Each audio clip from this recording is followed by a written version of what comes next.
El 14 de mayo de 1948, los judíos de todo el mundo celebraban el nacimiento de un país propio, de un hogar definitivo después de miles de años de persecuciones y en particular después del horror del holocausto perpetrado por los nazis. Ese día se creaba el Estado de Israel y con él nacía formalmente un conflicto que se mantiene hasta el presente. Israelíes y palestinos se disputan una tierra desde entonces que consideran sagrada y que reclaman como propia. Viajamos a Medio Oriente para intentar entender el porqué de un enfrentamiento en el que la religión y la política se confunden. Recorrimos Israel y los territorios palestinos para escuchar las voces de este conflicto que ya lleva 60 años.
El pueblo hebreo vivió más de 5.000 años de persecuciones y éxodos, pero anhelando siempre el regreso a la tierra prometida.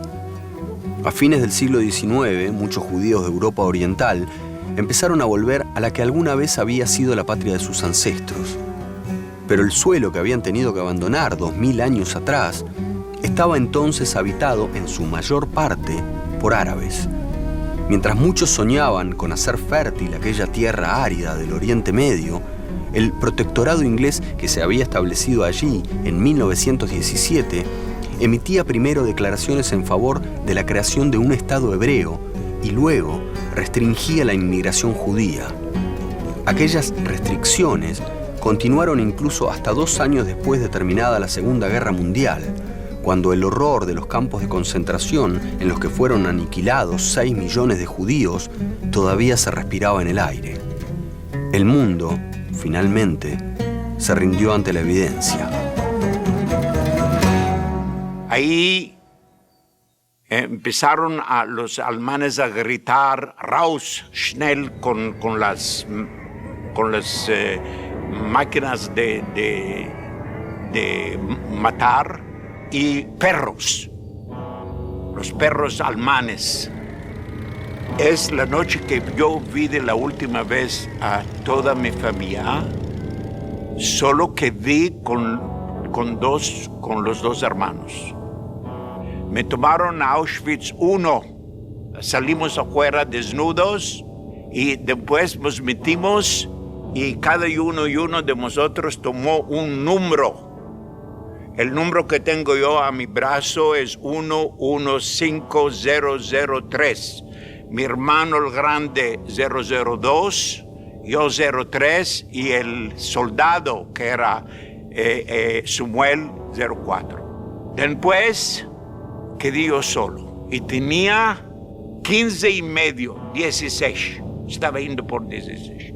Y yo me quería matar. Mas yo quería morir solo. Con la sombra del Holocausto avergonzando a la humanidad, el 29 de noviembre de 1947, después de casi medio siglo de enfrentamientos entre judíos, ingleses y árabes, la flamante Organización de las Naciones Unidas aprobó la partición del territorio en 2 estados, uno judío y el otro palestino, reservando la venerada Jerusalén a una eventual administración internacional. Pocos meses después, el 14 de mayo de 1948, se creaba el Estado de Israel.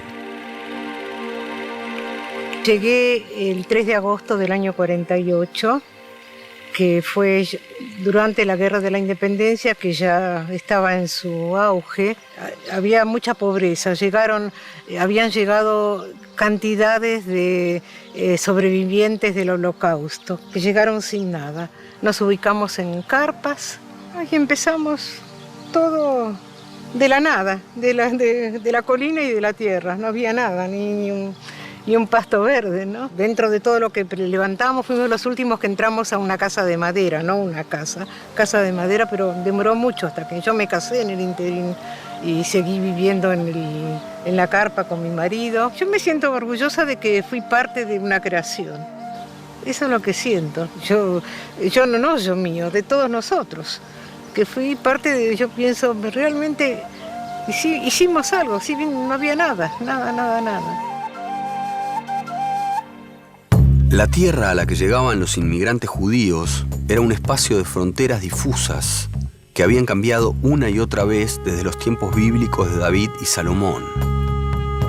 Más tarde pasó por aquel territorio el Imperio Romano, que la bautizó Palestina, y tiempo después los turcos ejercieron su dominio durante 500 años, hasta que derrotados en la Primera Guerra Mundial, debieron ceder el control a Gran Bretaña.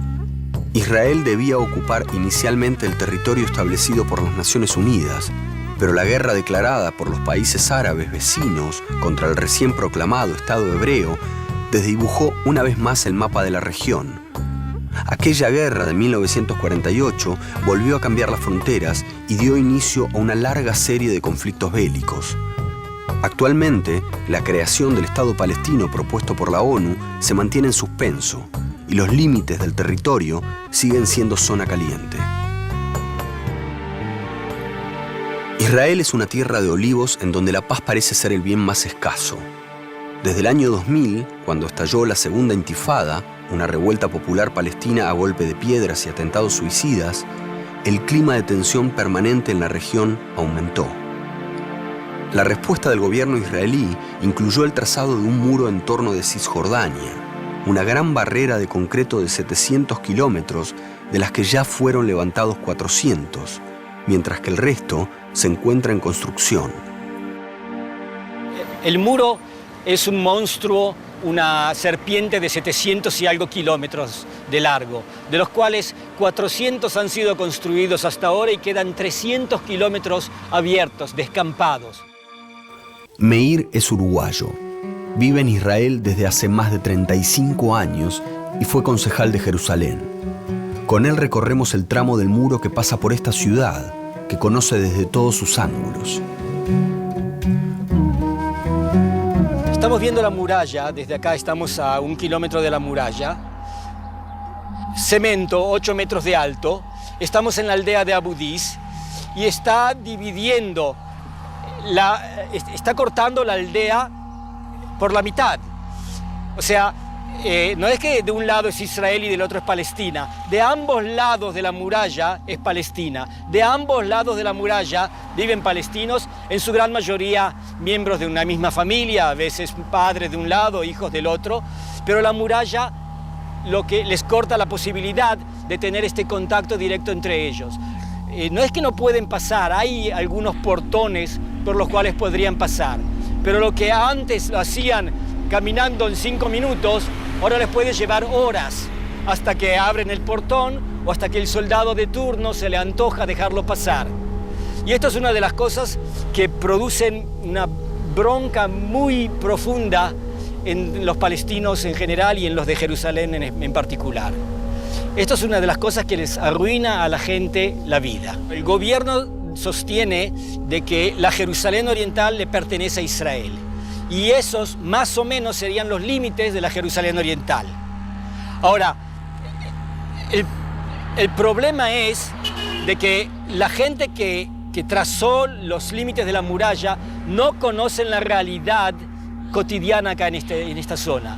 Esto tal vez es la mejor prueba de que la Jerusalén oriental no es Israel, no solamente porque no vas a ver acá israelíes, sino por el hecho de que nadie, ningún israelí se anima a caminar por estas zonas. Tener miedo de venir a caminar por estas calles es la mejor prueba de que esto no es parte integral del Estado de Israel.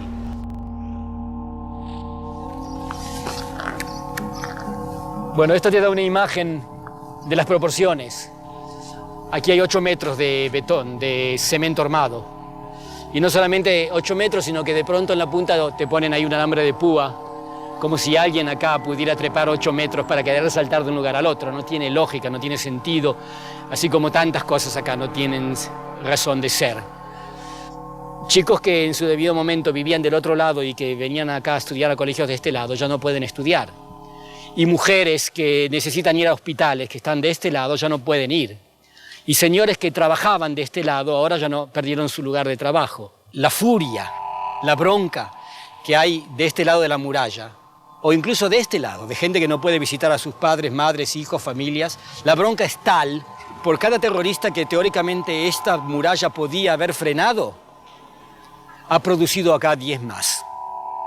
A pocos metros de donde estamos encontramos lo que aquí todos conocen como un checkpoint, puestos de control militar con los que el gobierno israelí controla el paso de la población palestina por su territorio.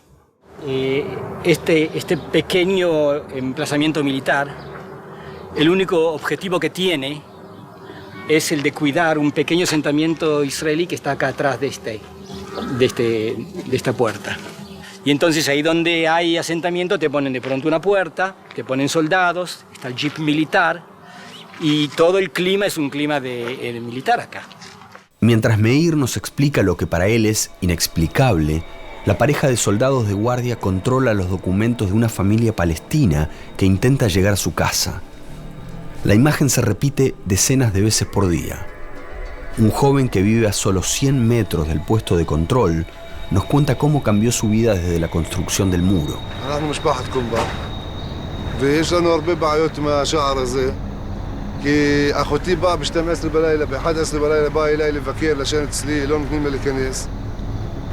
היה לנו כמה חתונות וכל פעם בעיות, כל פעם בעיות. הלוויה לא מכניסים, יש לנו מישהו מת, לא מכניסים. אנחנו רוצים להביא אישור מהמתק, ללכת למשטרה וללכת אישור. אם מישהו רוצה לבוא לשתות כוס קפה, אתה רוצה ללכת למתק ולהביא לו אישור שיכנס לו.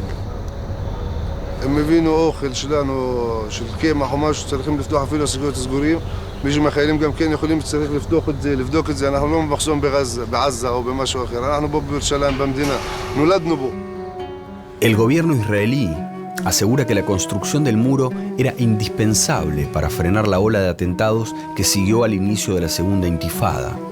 Amir Peretz, ex ministro de Defensa y actual diputado laborista, sostiene que todo Estado tiene derecho a protegerse. צריך לדעת להבחין בין החומה למחסומים. זכותה של כל מדינה להקים חומה על הגבול שלה. עד להקמת החומה, מספר המתאבדים היה מספר גדול. היית יכול להגיע למסעדה בישראל ולראות שבכל מסעדה שמים שומרים בכניסה למסעדה עם נשק. היית יכול לראות מסעדות ריקות, בתי מלון ריקים, כי אנשים פחדו להגיע, כי לא ידעו מי זה מתאבד. ולכן חומה, מבחינה ביטחונית, היא דבר שהוא זכות של כל מדינה לשים חומה על הגבול שלה. באשר למחסומים, זאת שאלה אחרת. המחסומים הם בהחלט נטל קשה ביותר. לא חושב שהנטל הזה הוא נטל שחייב להתקיים לאורך זמן. אני תמיד גרסתי שצריך לצמצם את מספר המחסומים, ואני מקווה שיגיע הרגע שבו הרשות הפלסטינאית, אבו מאזן, יהיה לה מספיק כוחות משטרה וביטחון שיוכלו להשליט סדר בעצמם, ושאנחנו כמדינת ישראל נוכל לפנות שם את המעברים ואת אזורי הבדיקה וכל הצ'ק פוינטס למיניהם.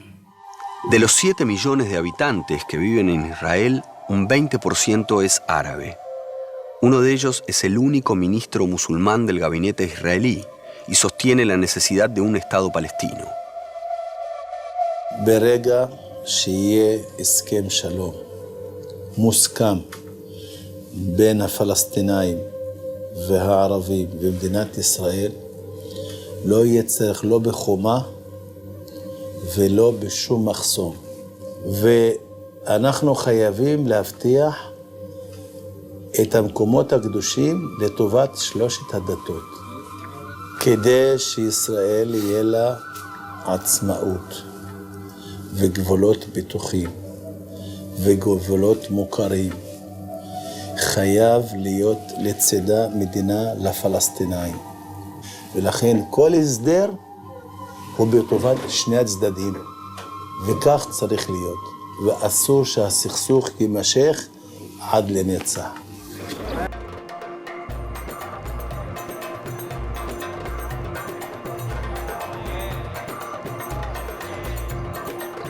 La cúpula de la mezquita de Omar brilla desde la Jerusalén Oriental, en la Ciudad Vieja, uno de los sitios más disputados por israelíes y palestinos.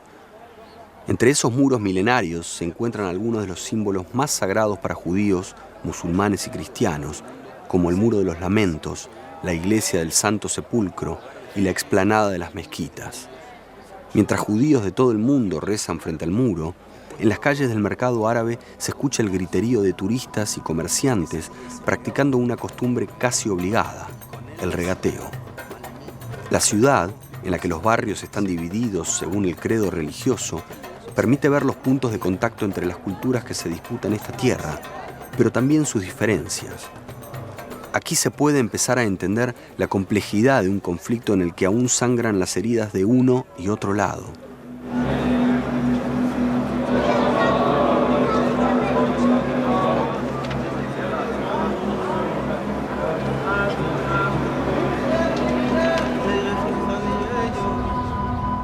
Beatriz Goldín llegó a Israel hace más de 30 años y forma parte de la gran comunidad argentina que vive en este convulsionado país del Oriente Medio. Su relación con los palestinos era igual a la que mantenía con los israelíes, hasta el 22 de abril de 2001. Mi marido, médico, trabajaba en un hospital de rehabilitación, era médico fisiatra y se dedicaba especialmente al dolor. Esa mañana, el día 22 de abril del 2001, decidimos que íbamos a tomar un solo auto porque mi marido tenía que hacer un curso especial en el hospital mío, donde yo trabajo, y después al mediodía y a la tarde íbamos a viajar a Tel Aviv juntos y no valía la pena ir con dos autos al hospital. Yo, como trabajo más temprano que él, salí con el auto de él y él se quedó en casa. En medio de mi trabajo, a las 9:15 de la mañana, sentimos una bomba, escuchamos la bomba porque era a 200 metros del hospital. Y comencé a buscarlo porque pensé que a esa hora podría haber subido ese ómnibus. Y no lo encontré, lo busqué en el servicio de guardia. Él no me contestaba el teléfono celular. Después de unas horas, la policía vino a buscarme y me contó de la tragedia. Mi esposo bajó del autobús, y explotó la bomba. Era el primero que bajaba del ómnibus, así que murió en el momento y nos cambió la vida completamente, los pensamientos, los sentimientos. Beatriz vivía en armonía con sus colegas y vecinos árabes, pero el atentado en el que murió su marido la llenó de desconfianza. Yo especialmente me cerré más y no tengo tanta relación. La relación es solamente de trabajo, pero toda la otra relación que tenía social con ellos o comercial la dejé completamente de lado. Nosotros éramos invitados a la casa de ellos, a los casamientos de ellos. Pienso que de los dos lados vería la misma relación. La relación de ellos, cuando yo volví a trabajar, me saludaron, se acercaron, me dieron la mano, pero para mí no fue lo mismo. No. Nunca, siempre me quedé con la pregunta, ¿es verdad que ellos lo sienten? El atacante suicida que cambió para siempre la vida de Beatriz tenía 19 años y venía de Cisjordania, territorio palestino en donde viven más de 800.000 refugiados, familias que tuvieron que abandonar sus casas durante la guerra árabe-israelí de 1948. Actualmente existen unos 5 millones de refugiados palestinos, muchos de los cuales viven en alguno de los 60 campos repartidos por la región.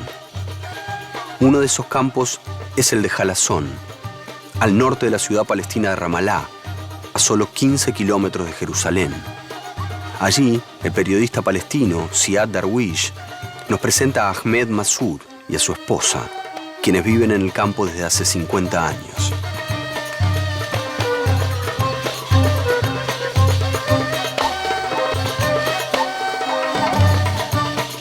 مسبحة هذه مسبحة إلك بارك الله فيك شكرا لك وهذه مسبحة للحجي شكرا كمان بتأمل تعجبها شكرا لكم كيف حالك؟ الله أخبارك؟ يخليك صحتك منيحة؟ الحمد لله تمام الله يخليك لكن